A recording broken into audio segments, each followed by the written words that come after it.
Frank Giustra, Robert Friedland. We have 40 minutes, so I hope to get in everything that I want to get in. So it's the ultimate gold panel.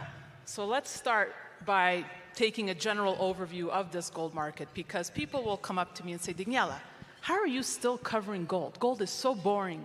It's a barbaric relic.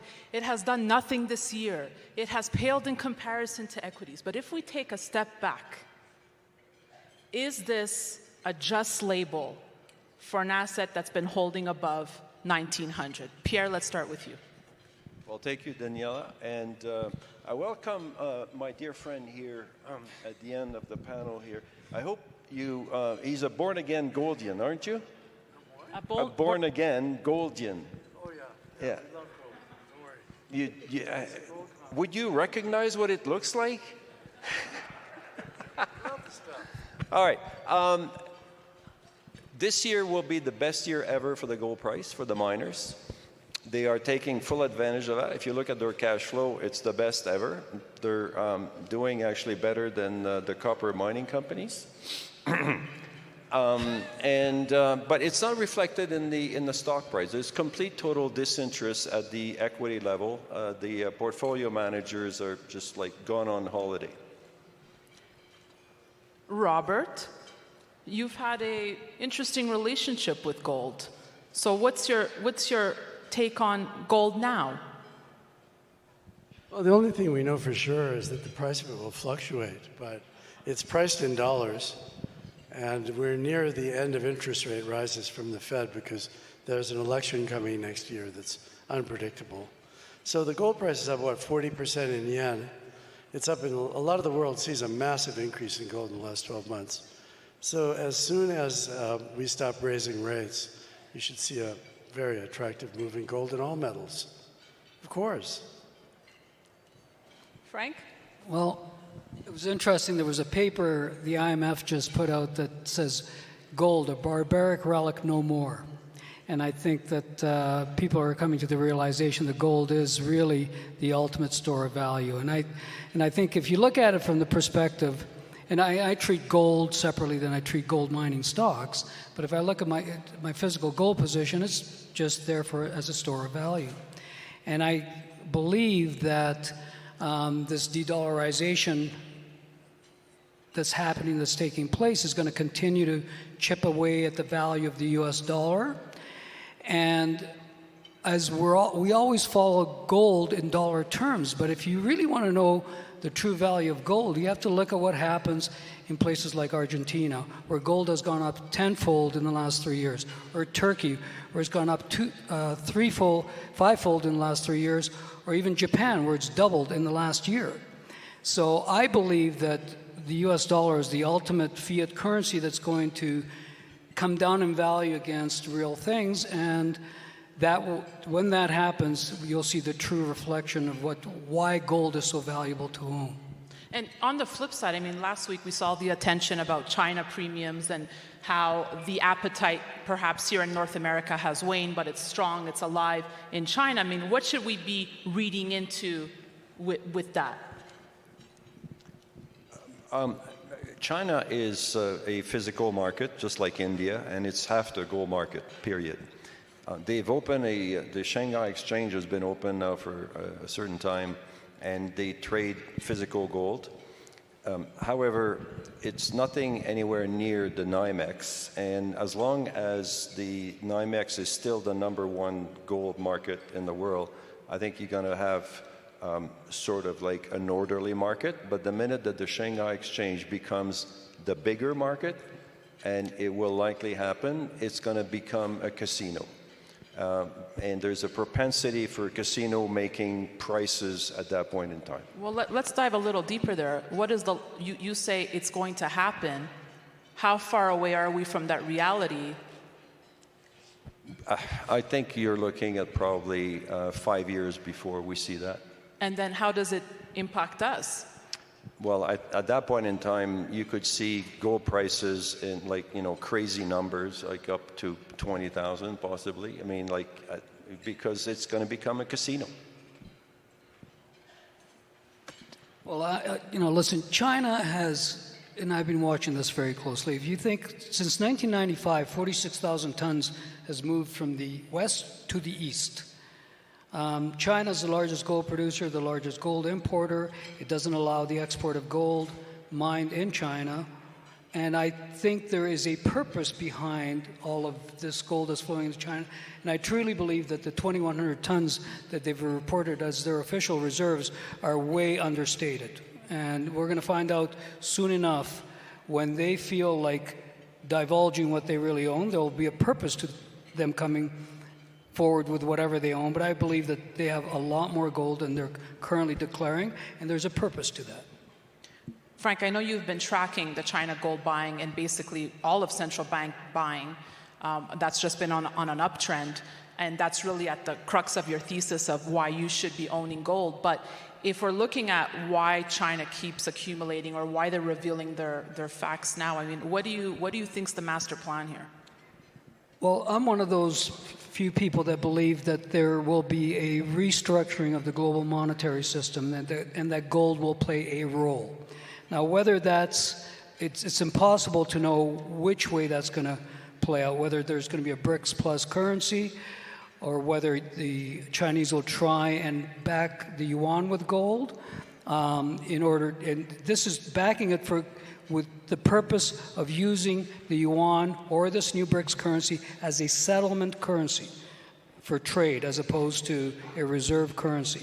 So I believe, if you look at what's happening, all the buying that's the central banks have conducted over the last 13 years at an accelerating pace has been the BRICS plus the BRICS plus countries that have just joined or wanting to join, plus the applicants. They're the ones that are buying all of this gold. And you have to ask yourself, why? Now, there obviously could be a lot of reasons, but I believe that we're heading into a new monetary system, that gold will play some role. I'm so happy you brought this up, and I want to go there. But Robert, anything to add on China and gold that you find interesting? Or I actually agree with Frank. It's really very simple. We have a very high probability of an alternative currency to the dollar. When they had the BRIC meeting, you had about 40% of humanity there looking for an alternative to the dollar. And they're really working on it. It's likely to be backed by precious metals and base metals in an actual basket. I've been in the kingdom of Saudi Arabia 10 times in the last year. The Saudis were invited into BRICS. Cyril Ramaphosa, who hosted that, was on our board for 19 years. There's a very, very active effort for about half of humanity to break the dollar, just to get off the dollar. And so the dollar will fail a lot like a bridge fails. A bridge fails very, very slowly, then all of a sudden, boom. So there's a lot of cracks in the dollar. Right now, we've had this psychedelic increase in M1 in the last 2 years. It was just like crazy increase in money supply. I mean, just really crazy. If you look at the chart. And so the U.S. government right now is paying $1 trillion a year in interest since the Fed rose rates to 5%. That's really a lot of money in interest. So we have to get through this very entertaining election that's going to happen. We have very profound problems in American society. Everybody's like bad-mouthing the Chinese and pointing to all these problems in China continuously. I've been in China. It's much more complicated than the situation looks. Actually, the contradictions we have with our upcoming elections. Just take a look at the United Auto Workers. They want a 40% increase in pay to make automobiles. So do you think we can really compete with China in electric cars? So we have a very, very complicated situation coming where it does make sense to have a significant exposure to precious metal. It's very simple. Yeah, very interesting, but I don't agree. you don't want to hear it. Yeah, well, the US dollar is TINA. There is no alternative. Well, they're working on it. They're working on it. You know, Let me go. I think that the central banks, at the margin, the central banks are switching their reserve from dollars to gold. At the margin. I mean, it's happening. We see it. Like for the last 5 years, the central banks have been buyer. And last year, they bought like over 1,200 ton of gold, which is a quarter of all, no, it's almost a third of all production for last year. So significant. But I don't think that if Beijing comes out with a yuan-backed gold, why would you buy that? They can take that gold reserve out of your account in a second and you have nothing.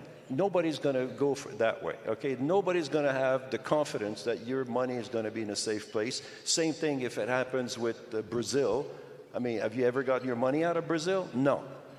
I think that the best alternative is probably what the WGC is working on right now, which is essentially Gold ETF 2.0, which is a digital gold currency that's going to be backed by the largest banks in the world and with the stamp of the WGC. And that is a digitized currency. And that has the hallmark of something that could be the competition worldwide for the dollar. So I want to address what you both said. First of all, I think, Pierre, I think it's really, and I'll really agree with Robert on this, I think it's the height of Western arrogance to believe that when 80% of the world wants to see a change in the monetary system, that they won't eventually get it. It's not 1945 any longer. The U.S. does not have half the world's gold reserves and half the world's GDP. It's a different world.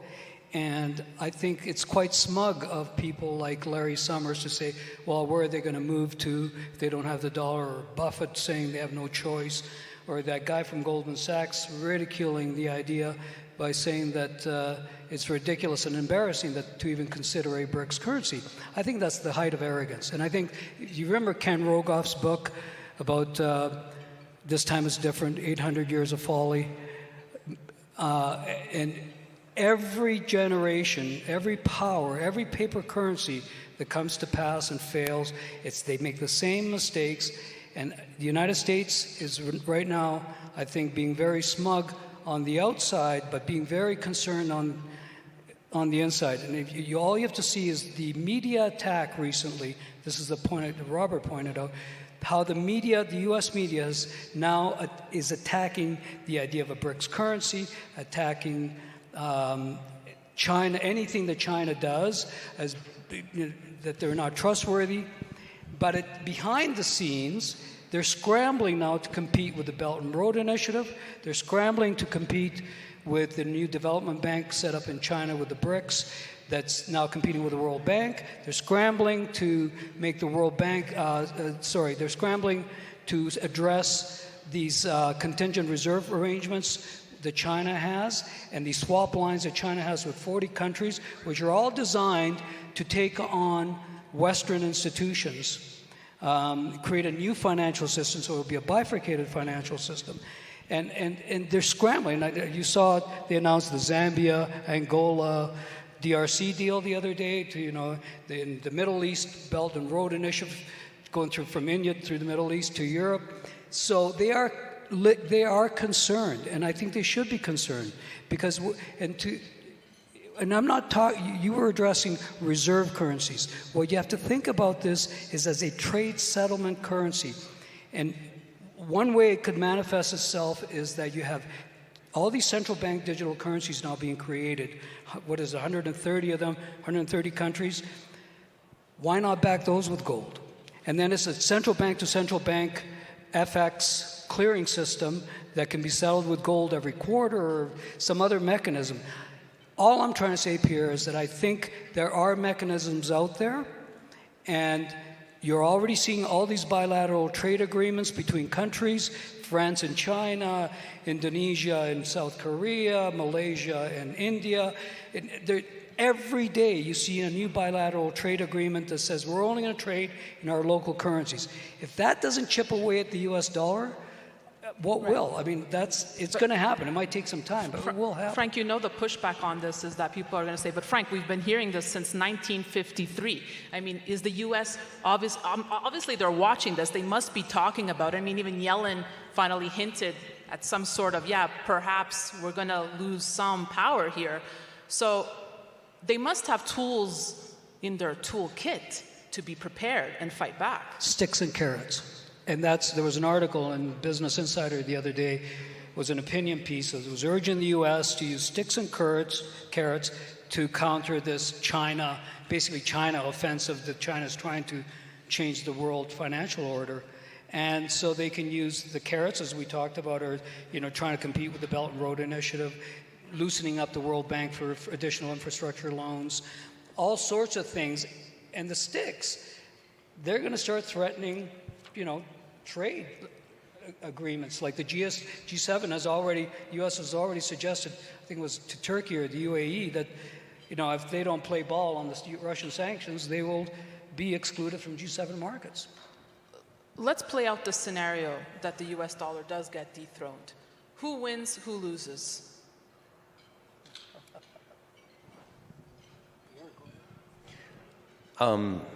If you add up all the GDP of all the African countries, they still don't come up to Germany. So, like when you look at the trade numbers, it's still very, very on the margin. You're not talking big numbers.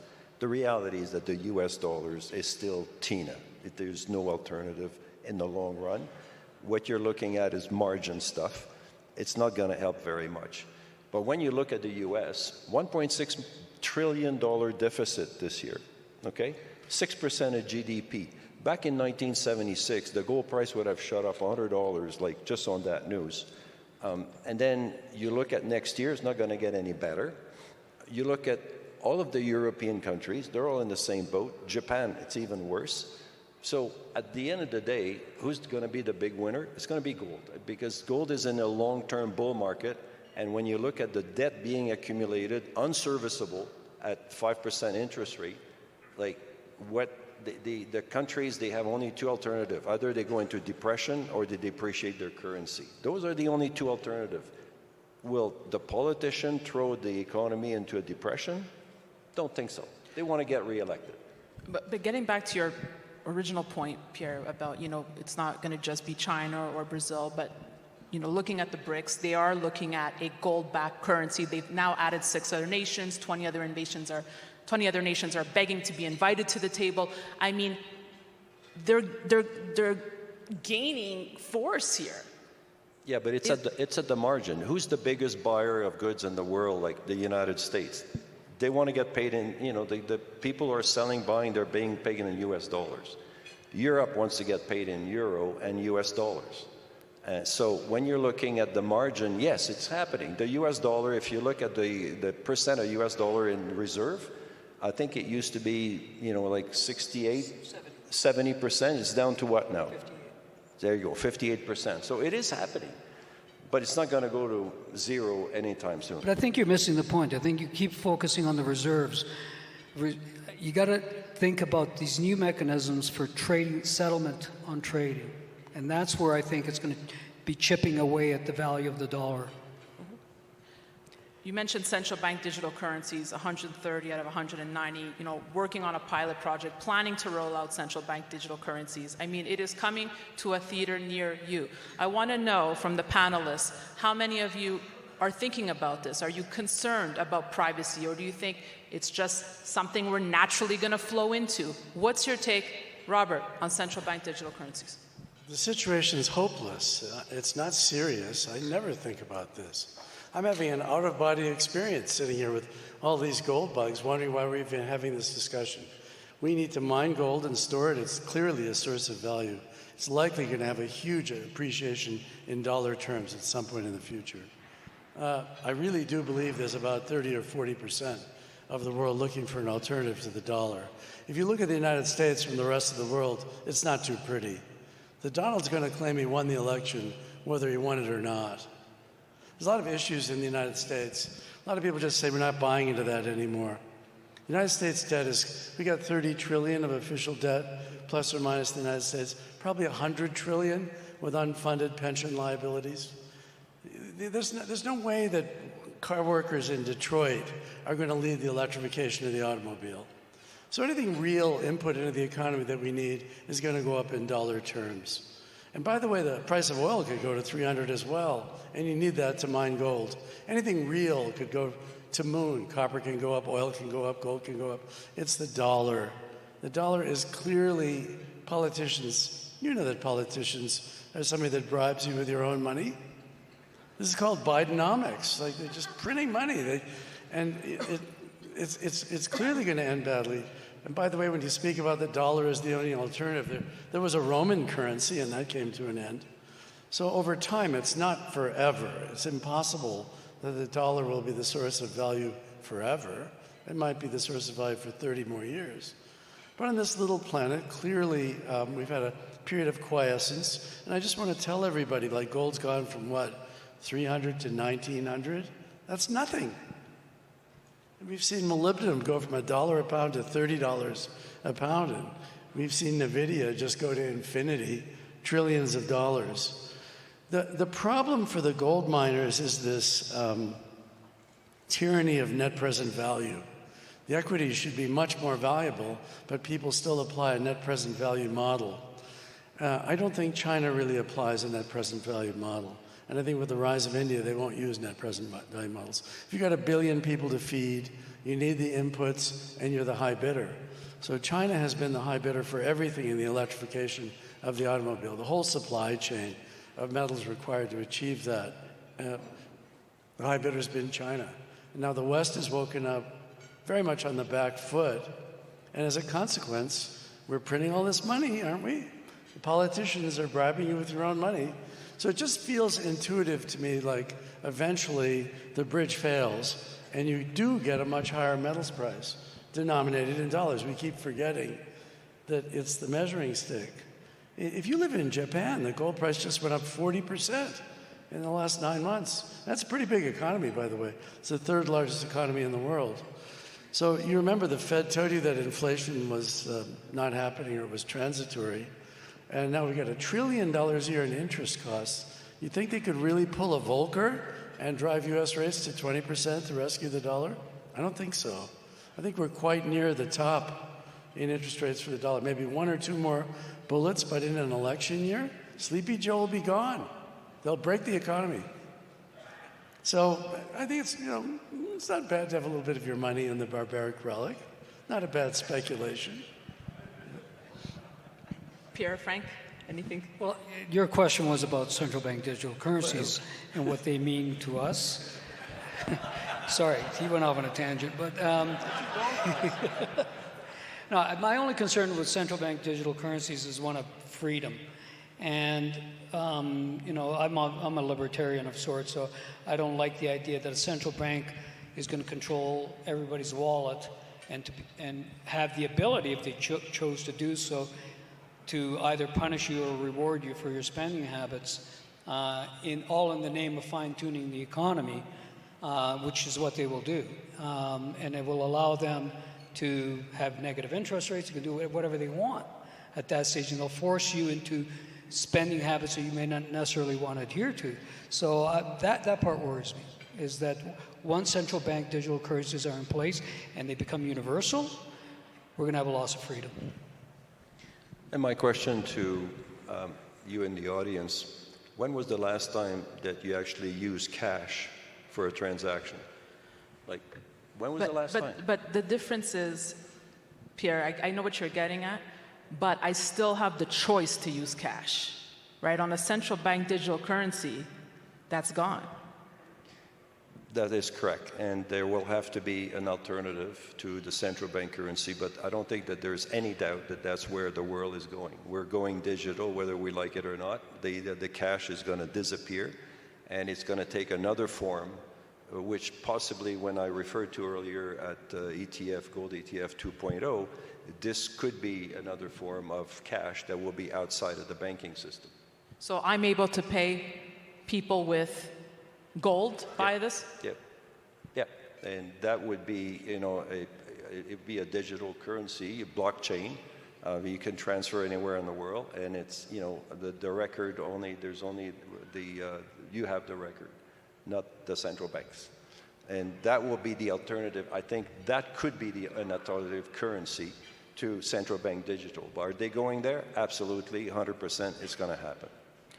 And I guess that raises the broader question of how do you bring awareness to gold, right?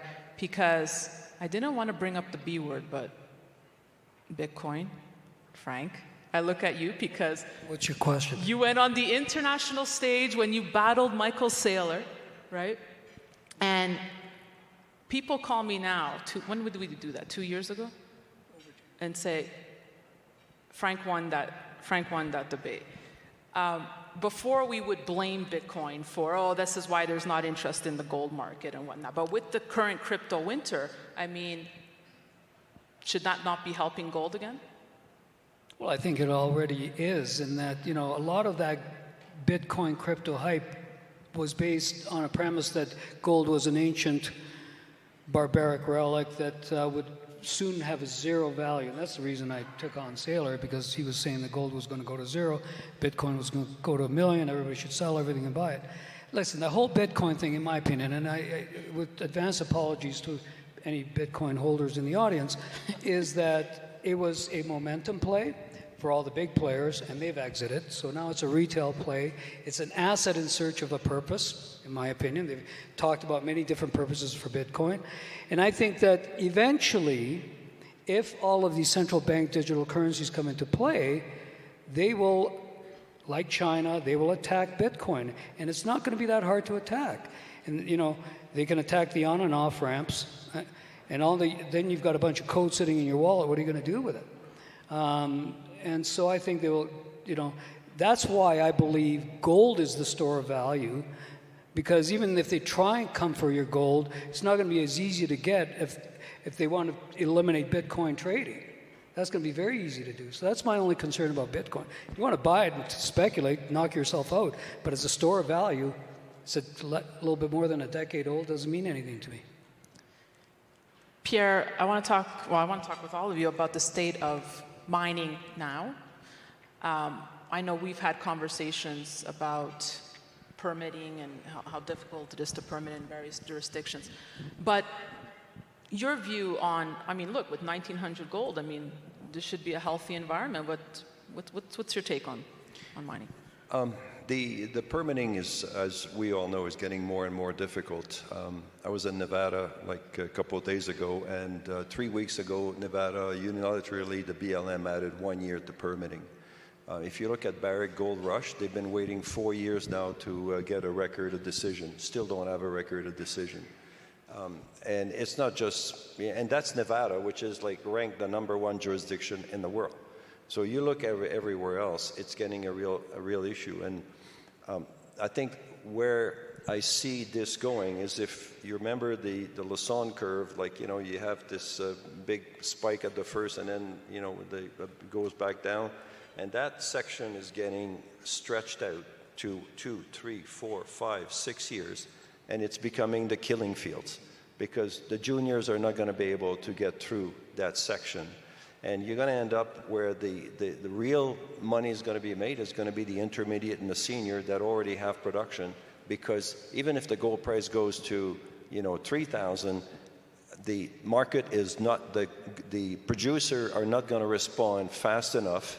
It's going to take 10 years for them to increase production, so you're just going to have even more demand. So that's the reality, I think, that we're facing in the industry. A gloomy outlook for the juniors, Pierre. The juniors will be fireflies. Fireflies? Yeah. They're going to have a discovery, and then they're going to disappear. It's going to be really, really difficult to finance any juniors over a long period of time unless they have a very strong backer, someone or an organization or a fund, a family office that is there to support them. Interesting point you're bringing up here. Frank, Robert, I'm interested to know if you agree with what Pierre's saying. Yeah, I do to a certain extent, but I believe that we're suffering sentiment right now, and the sentiment is as bad as it's ever been in terms of the sector. I think if gold breaks through, Pierre, the old highs, and stays there, finds a new level, I think the sentiment will come back into the juniors. It's like everything else. When you and I had this conversation in 2001, and let me remind you, we were sitting at the King Edward Hotel in Toronto. I was trying to talk you into creating what was eventually going to be Wheaton River, and I was saying gold was $250 an ounce, and I said, and I had a thesis that gold was going to go higher, and I said, Pierre, it's going higher, and you said, Frank, you've been out of the business too long. It's terrible out there. It'll never happen. That's what you're fighting. like even us industry people are getting discouraged. And I think you have to step away and watch what's happening from the outside, look in. It's a sentiment thing, because there's real value there, and eventually it will be discovered. Eventually. Robert, anything to add on the state of mining? I don't know, I've been listening to all this. First of all, cryptocurrency, totally absurd. The superpowers have developed electromagnetic pulse weaponry. You're sitting in New York or London, missile goes overhead, it goes, there's no blast, there's no heat, there's no light, and everything electrical is wiped out. So you won't be able to access your bitcoins. There's no safety in that at all. Technology can just wipe that out in a moment's notice. So electromagnetic pulse weaponry is critical. It's just exactly what's happening in the war in Ukraine. Do you really think Ukraine sank the Moskva? All conventional military equipment is now obsolete. It's fought with drones. So gold can't be wiped out with an electromagnetic pulse. It's clearly an asset. Crude oil is still an asset till we get rid of it. Copper is an asset.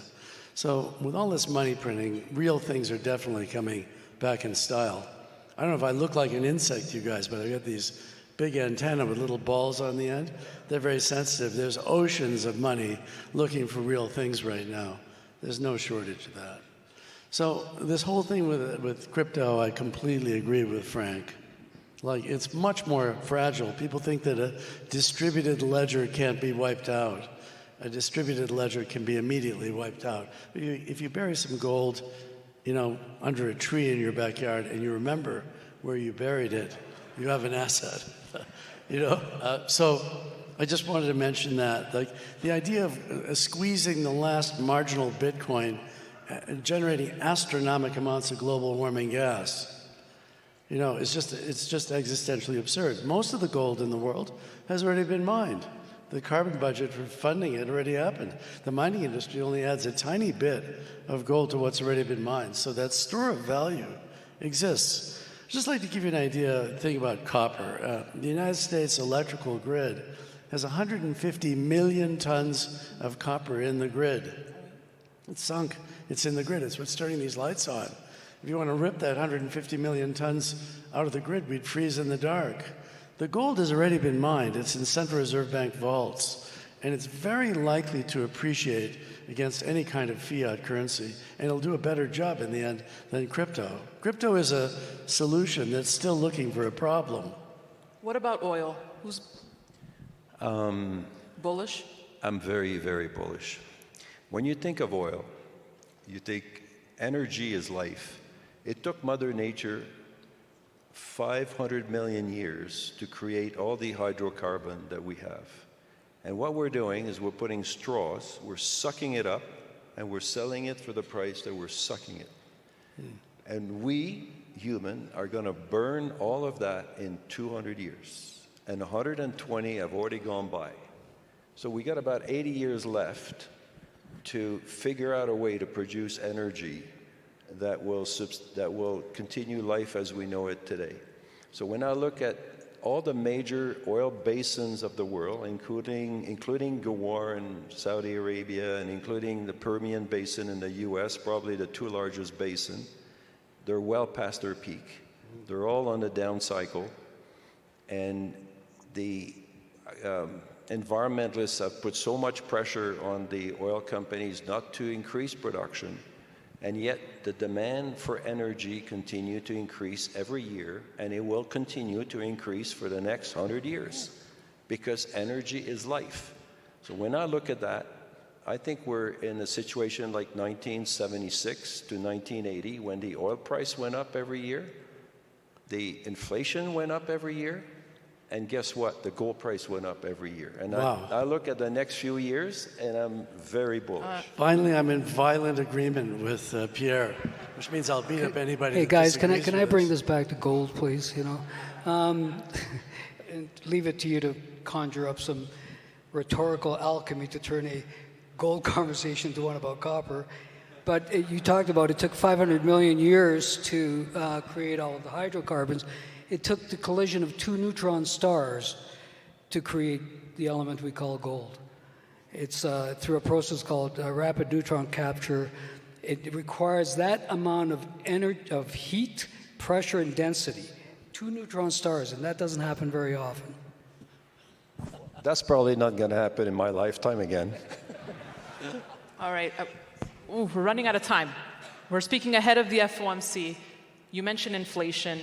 Is high inflation here to stay? The Fed remains hawkish. We'll see whether they raise rates or not again. But is this high inflation here to stay? I wouldn't say high inflation, but I think the inflation level is going to be higher than the Fed would like. You know, the UAW is on strike right now. They're going to get probably a much higher settlement than the auto manufacturers would like. I mean, I'm looking at inflation rate staying in the 4% for the next 5 years, and with oil price going up, it could get up to 5%. And the Fed is in a box, because if they keep raising interest rate, they're going to dive the economy. And it's the same in Europe. They're all in a box. And so the real rate of interest is actually, going to increase. Yeah.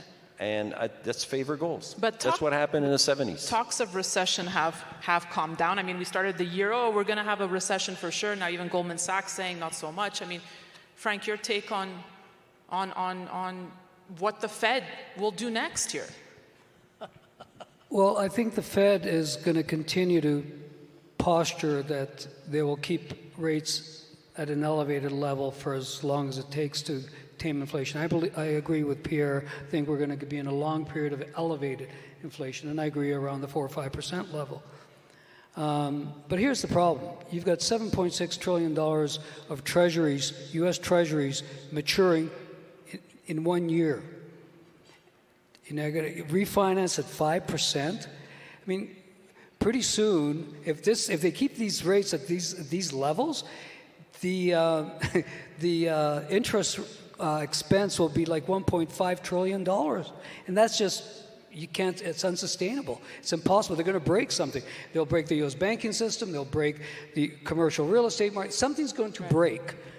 The Fed wants if they inflation. keep these rates. The Fed wants inflation. The Fed wants inflation. Real inflation is now. If you can't cure the fever, you monkey with the thermometer. I don't know of an intelligent person who thinks inflation is really 4 or 5%. The things you really want to buy are 10% inflated all over the world, and we're in the strongest currency, the dollar, at the moment. There's an ocean of it. We're breaking down the global supply chain. It's highly inflationary. We had a nice integrated world economy until about 2008, and the Donald slapped those tariffs on Chinese goods. The Democrats left those tariffs there. So as we break down our integrated world economy, we're hostage to $300 crude oil before we get there. Huge amounts of inflation. And your favorite grandmother, Janet Yellen, can't do anything about it. She said that it was transitory. So if inflation is your reason to buy gold, which has historically been a good reason, it's real, and it's not going away. I have to wrap this panel, but you know what? I want to give a gift here. With the less than 2 minutes we have left, can each of you tell me something that is close to your heart, that you're working on, a project we should be paying attention to? Robert. We're working on a new way to use electrical energy. We have a new way to crush and grind rock with a massive reduction in energy, and we're going to charge the gold miners a royalty on every unit of their rock they crush. We got BHP in there, we got Bill Gates in that technology, and the European Economic Community, because we need a greener way to mine, And so the gold has already been mined. The mining industry is only adding 1% or something every year to the gold supply. But for the things we need, like electric metals, we need a better way to mine, and that means we need a better way to use electrical energy. So that's where we're putting our efforts. I'm a little bit more simple. I just want to build a couple of great gold mining companies. Done it a few times over the last 20 years, and we're doing it again with Aris and West Red Lake. I want to get those up to multi-hundreds of thousands of ounces of production, and that's how I make my money, and it's fun. I've got a bit of a dilemma between gold and coal, but apart from that, life is good. A bit like Frank, I think a few years ago, I helped start a company called Orla, which is fast becoming an intermediate company. I love the discovery cycle. I I'm involved with a company called Southern Cross, which just put out a whole 400 meters of 5 gram. I mean, that like fabulous stuff. I love that. The best drill hole I've ever been associated with was 1,000 feet of 1 ounce when we discovered Gold Strike. I'm looking for another one of those. So. Fantastic, fantastic. Well, Robert Friedland, Frank Giustra, Pierre Lassonde, what an honor to moderate this. I hope we covered as much as we could in the very short time we had allotted. Thank you. Thank you. Thank you.